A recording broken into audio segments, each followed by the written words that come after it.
Lavanya J, and this is Hiring Mastery Show, world's first exclusive hiring podcast that increases your hiring quotient.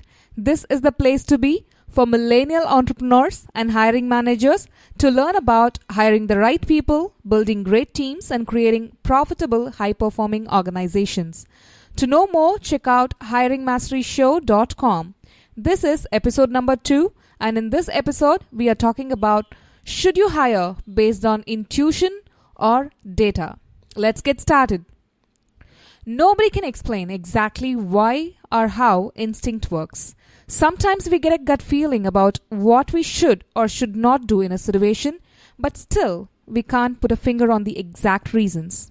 In an interview, Steve Jobs admitted that one of his gut decisions to hire John Sculley was his worst mistake. In 1983, Jobs lured John Sculley away from Pepsi-Cola to serve as Apple's CEO by asking the now famous question among entrepreneur circle, do you want to spend the rest of your life selling sugared water, or do you want a chance to change the world?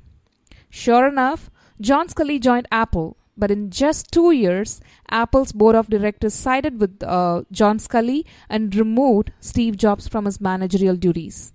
With no duties and exiled from the rest of the company, Jobs stopped coming to work and later resigned. Steve Jobs admitted that his early gut decisions came back to haunt him. Most notably, his hiring of John Sculley to help him, who ultimately destroyed everything he spent 10 years working for, starting with himself. It is said that at his second stint at Apple, Jobs relied much more on other team members and data in making key decisions without sacrificing his values. In a speech Steve Jobs gave at Stanford University in 2005, he said being fired from Apple was the best thing that could have happened to him. But still, how awful it would be when you're fired by the person you hired to work for your company, to take your vision forward, to give you the results, to achieve growth in your business. It's pretty much a shattering feeling for any decision maker out there. As millennial startup entrepreneurs and hiring managers, when we have nothing to very less experience in hiring professionals, could we go with our gut feel when it comes to hiring someone? How could we know we don't mistake our presumptions and mental models and emotional agitations with gut feel? What is gut feel anyway? Could we learn to listen to our gut feel? Could we harness its effects when it comes to hiring the right people for our business? As we grow into adulthood, we become quite good at listening, acknowledging and applying instinct in our personal lives, like choosing who to date or who to trust to babysit our children.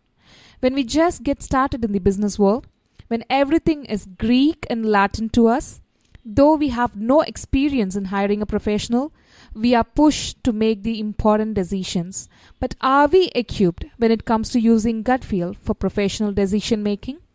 If you are in a leadership position, you might have heard from your peers or read in books and magazines most hiring decisions come down to a gut decision. But according to Nobel laureate Daniel Kahneman, this process of making hiring decisions based on gut feel is extremely flawed, and there's a much better way. In his youth, Daniel Kahneman worked as a psychological evaluator for the Israeli army in their hiring process. He learned that it is very hard to judge people by intuition. The army's interview procedure was almost useless for predicting the future success of recruits. Daniel Kahneman writes in his book Thinking Fast and Slow, inspired from insights of psychologist Paul Meehl, who argued that simple statistical rules are superior to intuitive judgments, the young psychological evaluator Dr. Daniel Kahneman designed a better evaluation system. What he came up with was so controversial those days it almost caused a rebellion. Kahneman asked interviewers to put aside personal judgments and limit interviews to a series of factual questions that meant to generate a score on 6 separate personality traits. A few months later, it became clear that Kahneman's systematic approach was a vast improvement over gut decisions. It was so effective that the army would use this exact method for decades to come. Why you should care is because the superior method can be copied by any organization and really by anyone facing a hard time in their hiring decisions. In his book Thinking Fast and Slow, he explains, imagine you need to hire a sales representative for your firm. If you're serious about hiring the best possible person for the job, this is what you should do. First, select a few traits that are prerequisites for success in this position, like technical proficiency, engaging personality, reliability, and so on. Don't overdo it. 6 dimensions is a good number. The traits you choose should be as independent as possible from each other, and you should feel that you can assess them reliably by asking a few factual questions. Next, make a list of those questions for each trait and think about how you will score it, say on a 1 to 5 scale. You should have an idea of what you will call very weak or very strong. These preparations should take you half an hour or so. A small investment can make a significant difference in the quality of the people you hire. To avoid halo effects, you must collect the information on one trait at a time, scoring each before you move on to the next one. Do not skip around. To evaluate each candidate, add up the 6 scores. Firmly resolve you will hire the candidate whose final score is the highest. Even if there is another one whom you like better, try to resist your wish to cook up your answers to change the ranking. A vast amount of research offers a promise. You are much more likely to find the best candidate if you use this procedure than if you do what people normally do in such situations, which is to go into the interview unprepared and to make choices by an overall intuitive judgment, such as I looked into his eyes and liked what I saw. Francisco Gino is a professor of business administration at Harvard Business School. He says, an algorithm always beats the experts at hiring and making selection decisions. He says, when we make selection decisions, whether it is choosing a date or potential business partner or a job candidate, we try our best to make accurate judgments about the potential of the people we are considering. These decisions, after all, have long-term consequences. A first date could turn into a long-lasting romantic relationship or even into a marriage. A potential business partner can be a lifelong colleague. A job candidate could be someone we work with for years to come. Yet, too often, we find ourselves asking, what went wrong? We may have spent a lot of time with the person and conducted multiple interviews and assessments to then realize a few months later that the person we chose is just not right. This is no rare event. For instance, data shows that traditional hiring methods produce candidates that meet or exceed the expectations of the hiring manager only 56% of the time. About the same result one would get tossing a coin. To know that we know what we know and that we do not know what we do not know, that is true knowledge, Confucius once said. A true expert is someone who knows what they do not know, namely that our intuition can fail us. Nathan Kunsel and Dennis Once are professors of psychology at the University of Minnesota. David Kleiger is a research scientist at the Educational Testing Service. They say, humans are very good at specifying what's needed for a position and eliciting information from candidates, but they are very bad at weighing the results. In simpler words, we are generally very clear on what we are looking for. We can specify what the position requires and ask the candidate for information on the dimensions that seem relevant. But when it comes to evaluating all the data we collected during interview, problems arise during the decision-making process. Surveys suggest that when assessing individuals, 85 to 97% of professionals rely on some degree on intuition or a mental synthesis of information. Many managers clearly believe they can make the best decision by pondering an applicant's folder and looking into his or her eyes. The hiring manager feels no algorithm can substitute his experience, which is his accumulated knowledge. If companies did impose a numbers-only hiring policy, managers responsible for hiring decisions would almost certainly find ways to avoid it. These psychologists and researchers say, we don't advocate that you eliminate the decision process altogether. We do recommend that you use a purely algorithmic system based on a large number of data points to narrow the field before calling on human judgment to pick from the interview finalist. Even better, have several managers independently weigh in on the final decision and average their judgments. In this way, you can both maximize the benefits offered by algorithms and satisfy managers' need to exercise their hard-earned wisdom while limiting that wisdom's harmful effects. Michael Doberens, a chief data scientist, say, "You strengthen your intuition as a leader each day because you lead, manage, and make decisions on a daily basis. Those daunting tasks of yesterday are not as confusing or nerve-wracking as they were your first day on the job. The more quickly you can build your professional intuition, the better you can react to changes in your environment. Many critical decisions rely on your gut feeling. In a very real and practical sense, you have been honing your leadership skills since the day you were born. However, great decisions also depend on facts." Intuition's main drawback in business is that it gains strength through failure. The more frequent these failures, the more immediate feedback your brain receives. Great news, but not exactly what your investors or boss wants to hear when you're trying to explain a bad hire. We need reliable, focused data to support our intuition to make informed decisions. Your intuition develops with your life and work experiences.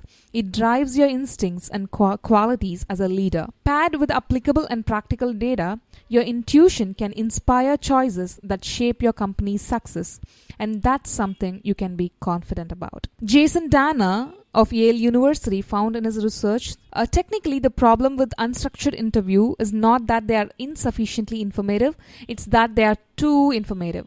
Bombarded by data, we seek refuge in sense-making, clinging to stories that seem to render things clear. But those stories might include racist or sexist stereotypes about who's good at what. Or they might be the seductive stories of candidates killed at interviews, yet rubbish at the job itself. Because of sense-making, interviewers are likely to feel they are getting useful information from unstructured interviews, even when they are useless. Settling on a coherent story feels good, but that doesn't mean it's accurate. Adam Dakis of Lifehacker says, "Your gut can be a great aid in the decision-making process. When you go with it, you're leaning on years of experience in an instant. You're also making a decision based on a feeling you have and trusting in yourself. This feels great, and it's even better when that decision proves to be the right one." On the other hand, always trusting your gut can get you into a lot of trouble. Your gut can make you to believe you're right when pretty much everyone else can see that you're wrong. This is due to the phenomenon called illusory superiority. You can find this term in my show notes, which is a fancy term to describe how you think you're a lot better than you actually are. It's called illusory superiority. Because we all think we are pretty great, and that can't be 100% true of the time. It's better to just assume you're below average. Doing so will cause you to ask more questions, question yourself when you need to, and listen better to others. This way, you can avoid the negative effects of illusory superiority and the problems your gut can cause when it leads you to believe you're right at the wrong time. Columbia Business School professor William Dungan believes there are 3 different types of intuition. Ordinary intuition is just a feeling, a gut instinct. Expert intuition is snap judgments. When you instantly recognize something familiar, the way a tennis pro knows where the ball will go from the arc and speed of the opponent's racket. The third kind, strategic intuition, is not a vague feeling like ordinary intuition. Strategic intuition is a clear thought. That flash of insight you had last night might solve a great problem that's been on your mind for a month. Expert intuition is always fast, and it only works in familiar situations. Strategic intuition is always slow, and it works for new situations, which is when you need your best ideas. This difference is crucial because expert intuition can be the enemy of strategic intuition. As you get better at your job, you recognize patterns that let you solve similar problems faster and faster. That's expert intuition at work. In new situations, your brain takes much longer to make enough new connections to find a good answer. A flash of insight happens in only a moment, but it may take weeks for that moment to come. You can't rush it. But your expert intuition might see some something familiar and make a snap judgment too soon. The discipline of strategic intuition requires you to recognize when a situation is new and turn off your expert intuition. You must disconnect the old dots to let the new ones connect on their own. What's the takeaway here? We should trust our expert intuition based on experience, right? Our expert intuition comes to us based on experience when making choices about familiar problems, but when we need a breakthrough solution, we shouldn't be too quick to jump to conclusions. So should you go with intuition or data while making hiring decision? Donald Trump, the American real estate mogul, says, I dive as deeply as I can into the facts and figures of a difficult situation. I use logic and reason to interpret the data. I make informed estimates based on past history and experience. Then I go with my gut instincts. In his book, Focus, Daniel Goleman says, most successful entrepreneurs gather data that might be relevant to a key decision far more widely and from a larger variety of sources than most people would think relevant. But also realize that when facing a major decision, gut feelings are data too. Use data and analytics to support your decisions. You should never ignore intuition, but you should supplement your intuition by the growing wealth of data and analytic power available. Systematic analysis of data can lead to better decisions than intuition alone. Andy Grove, the former CEO of Intel, once said, dive deep into the data, then trust your gut. As with everything, when we start, we would be clueless, and the same goes with gut feel for hiring decision makings too. When you're a startup entrepreneur, you will make mistakes, especially in choosing your team members. In the initial stages, instead of completely relying on instinct, use data and facts as much as you can. Keep the interview with factual questions and try applying intuition to hiring and building your team as you gain experience in making better decisions. It was a pleasure talking to you today. If you like this show, please give it 5 stars and write a positive review in iTunes, and don't forget to share it with your friends. Also, subscribe on YouTube. I have started a Facebook group called Hiring Mastery Show. Join the group to stay connected. Until next Hiring Mastery Show, hire right, build great teams, and stay awesome. To know more about this podcast, visit hiringmasteryshow.com.